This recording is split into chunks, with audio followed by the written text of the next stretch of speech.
Former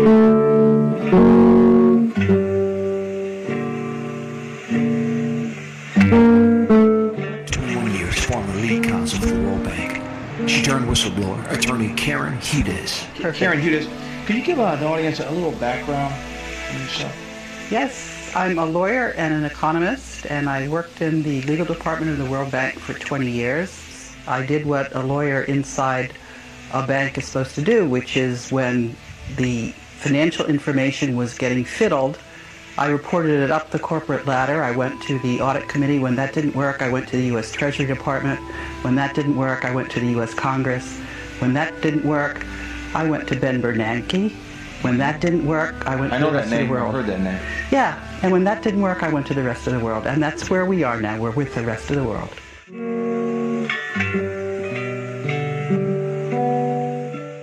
That there is a special trust that contains just about all of the world's gold. It was established by Ferdinand Marcos. This gold, people want to know what the gold is. It's You're referring to the president of the Philippines, of the former president of the Philippines, who died in '89, correct? That's correct.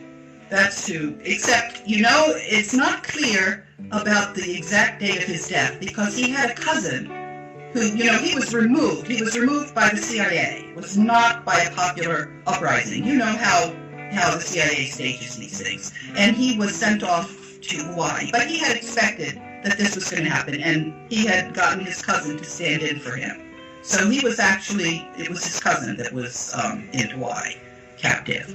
But anyway, what Ferdinand Marcos did was he took the world's gold. I was explaining what is the world's gold. It's gold from King Solomon. It's gold that the conquistadors in Spain gathered up from the Aztec and Inca civilizations. It is gold that was gathered by General Yamashita between World War I and World War II. And what the banks did when they gathered up the gold, they issued certificates to the wealthy people who had the gold. And those certificates had interest that was payable in gold. And the interest has been compounding. What Ferdinand Marcos did was he put the gold in a trust for benefit of humanity. And he said that the trust would be for 50 years. The reason he did this, he was a lawyer and he knew that if somebody claims that they own something and they are not able to prove their claim for 50 years, that claim is extinguished. That's a legal concept called statute of limitations.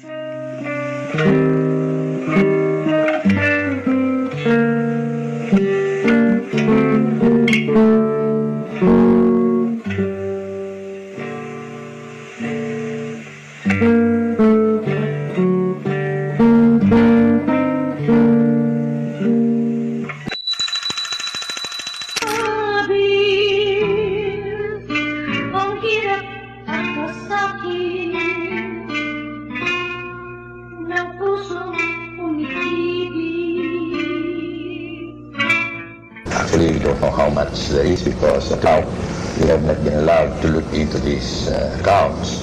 The estimate that has been made was ranging from $5 billion to $10 billion. So.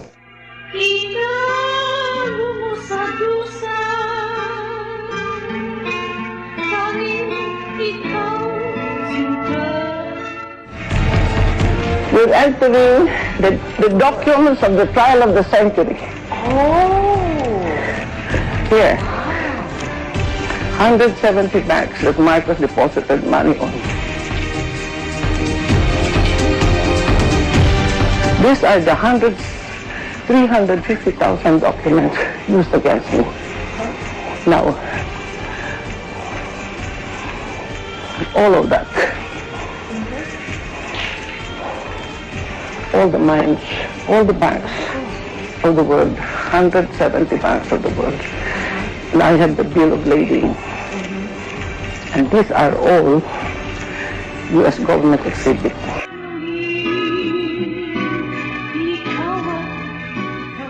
Just to show you the bill of lading, how much is $240 million. Oh my goodness. Is it million? Billion? Billion? 240 billion? Only one shipment. And these are plenty of shipments. And then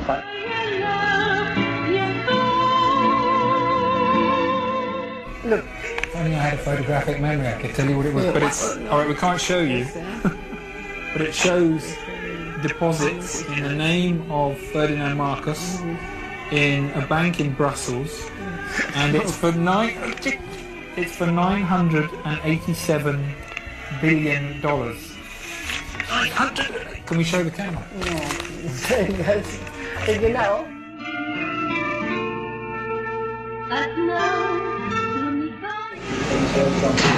Well, I thank our team for the prayers for the vindication to Marcos and the Filipino people. Thank you. Hands go out there now. Would you want to say something for the fans? Well, you should be very proud of your First Lady. She's a marvelous woman, a woman of great courage. She inspired us all. The evidence established without a doubt that she was utterly innocent, that it was a wrong charge, it was politically motivated, and that was a shame. Now that the jury has acquitted Ms. Marcos and the courts have spoken, I think we should put an end to all of these speculations and talks about criminal acts and liabilities committed by the Marcoses and Ms.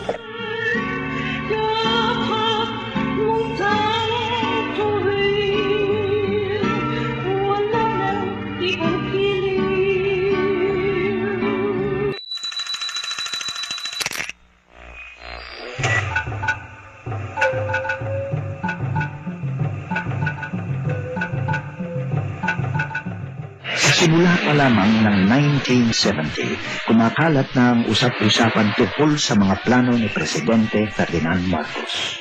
Noon ay kahahalal pa lamang ni Marcos sa kanyang ikalawang term bilang Presidente ng Pilipinas.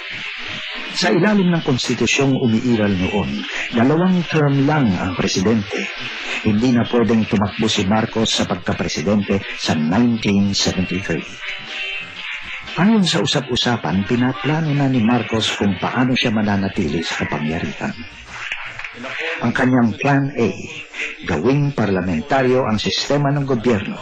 Sa gayon, kung hindi na siya pwedeng maging presidente, ay pwede pa rin siyang manungkulan bilang Prime Minister. At ang Plan B, ayon pa rin sa kumakalat na usap-usapan, ideklara ang martial law, batas militar.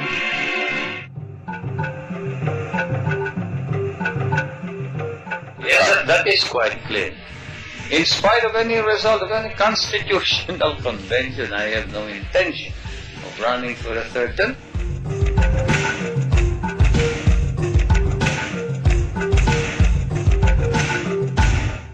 Mga kababayan!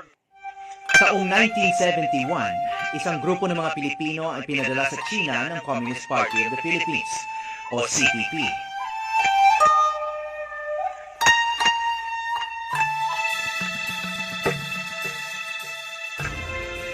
Inatasan ni Joma Sison, chairman ng CPP, si Ricardo Malay na sumama sa sensitibong misyon. Nooy 28 taong gulang, ngayon 67 na at matalas pa rin ang alaala. So nagpunta kami sa China with that, for that purpose to principally to get military aid from China. Kaya naisip niya, the South China Sea. But ang method was shipment sa South China Sea. Si German envisioned the Philippine Revolution to be somewhat like Vietnam. German envisioned the Philippine Revolution to be somewhat like Vietnam.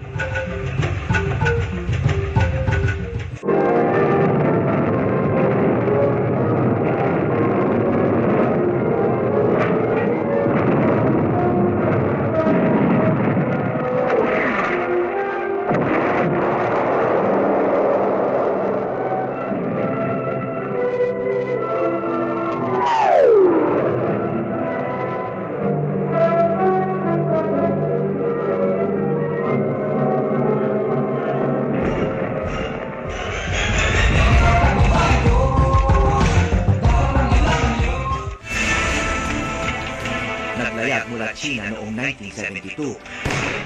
Dala nito ang mahigit 1,000 armas para sa umuusbong na New People's Army. Ngunit nahuli ang barko, nagka-enkwentro, at ngayon ay nasa ilalim ng dagat. Proclaimed martial law isa ito sa ginamit na dahilan ni dating Pangulong Ferdinand Marcos para ideklara ang martial law. Any threat against the city government and against the peace and order of our city. Mga kababayan! I had to assume our responsibility. And I am not one for shirking duty. The people said there was necessity for proclaiming martial law. And the people said, you are the only official who can proclaim martial law. So I proclaim martial law. And I sincerely believe that it was necessary to proclaim martial law to install order and stability because there was complete anarchy throughout the country at the time. Laging iisipin pag-asenso, mararating kung handa kang tiisin ang hirap at...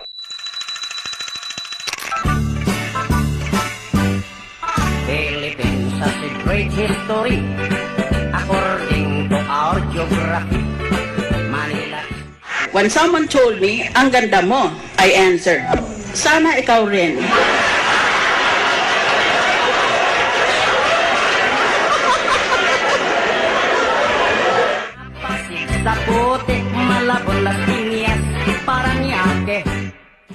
President Emilio Aguinaldo was the grandfather of Prime Minister Cesar Virata, who's here.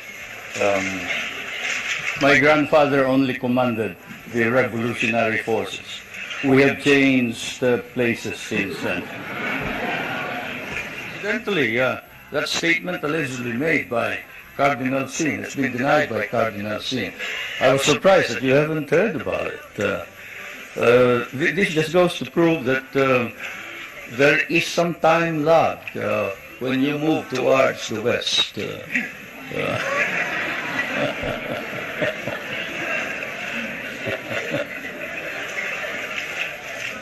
They tried to kidnap our foreign minister, Romulo, whom you just saw today, and I told him, you better disappear because I will not ransom you.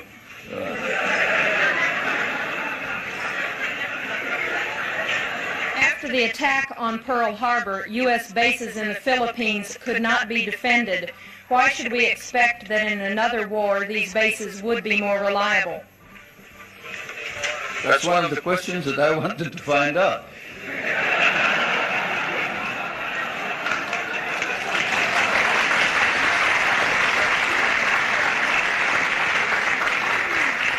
If you're going to run out on us anyway, you better let us know now.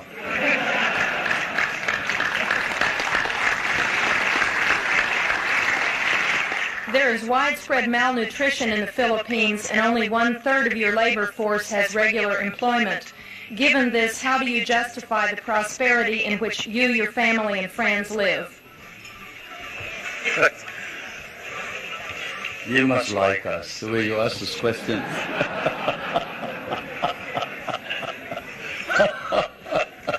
Anyway, I don't know where you get your figures, but the unemployment figure in the Philippines is 4%. I don't know what's yours. I do know what's yours, but... What do you say to critics who say your health is poor and you won't be around very long, but your wife may be?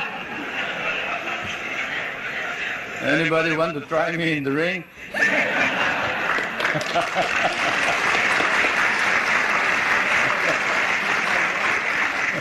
Is it really true, as your biography states, that you were born in a thunderstorm?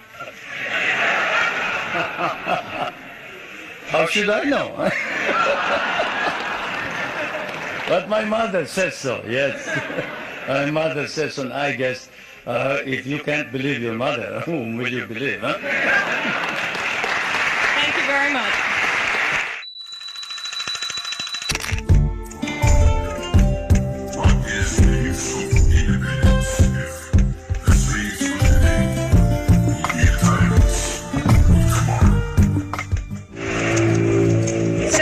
Special Audit Report ng Commission on Audit o COA noong August 16. 192 senador at kongresista ang naglaan ng mahigit 6 na bilyong piso sa 82 questionable non-government organization o NGO,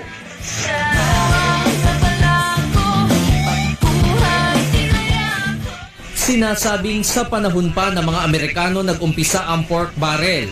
Tinanggal ito ni dating Pangulong Ferdinand Marcos nang ideklara ang martial law at i-abolish ang Kongreso noong 1972. Matapos ang EDSA Revolution, ibinalik ang pork barrel noong 1987 at tinawag na Visayas Development Fund at Mindanao Development Fund. Pinalitan ito ng Countrywide Development Fund noong 1990 na may inisyal na pondong 2.3 billion pesos. Noong taong 2000, pinalitan ito ng pangalan at tinawag na PIDAP.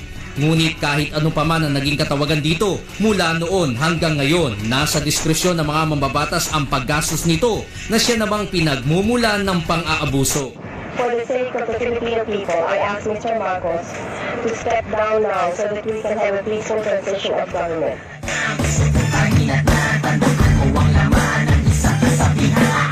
Ang kalayaan ng mga tinatapakan kung bukas sila lang sa maghahari-harian.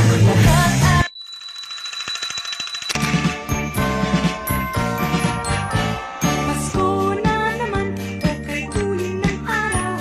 Paskong nagdaan, tila ba kung kailan lang. Ngayon... Alam niyo ba noong December 16, 1975 ay inihayag ni dating Pangulong Ferdinand E. Marcos ang Presidential Decree No. 851 para sa lahat ng empleyado ay mabigyan ng 13-month pay bonus at upang magkaroon ng magandang selebrasyon tuwing Pasko at Bagong Taon. Ibig sabihin ay may dagdag na 8.33% sa sahod. Ito ay labis na ikinatuwa ng mga manggagawa at maging hanggang sa kasalukuyan.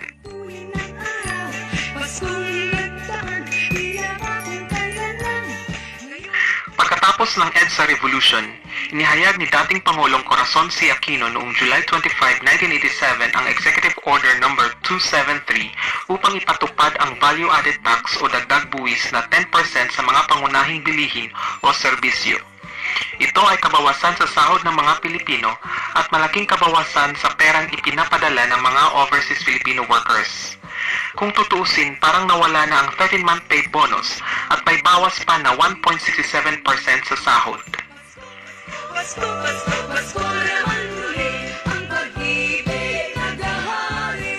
Pagkatapos ng 17 taon, inihaay naman ni Senator Ralph Recto ang Republic Act 9337 noong July 26, 2004 upang ang 10% VAT ay gawing 12% at tinawag na itong Expanded Value Added Tax or EVAT. Parang nawala na nga ang 13-month pay bonus, lumaki pa ang bawas sa sahod mula 1.67% ay naging 3.67%. Di rin kawala ang padalang pera ng OFW kasi nababawasan din ng 12% dahil karamihan ng bilihin sa bansa ay may 12% EVAT.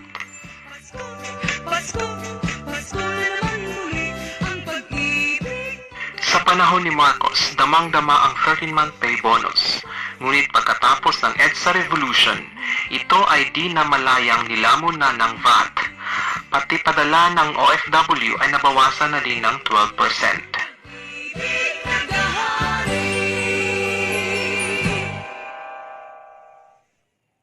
Kaya huwag kalimutan na ang 13-month pay bonus ay regalo ni dating Pangulong Ferdinand E. Marcos.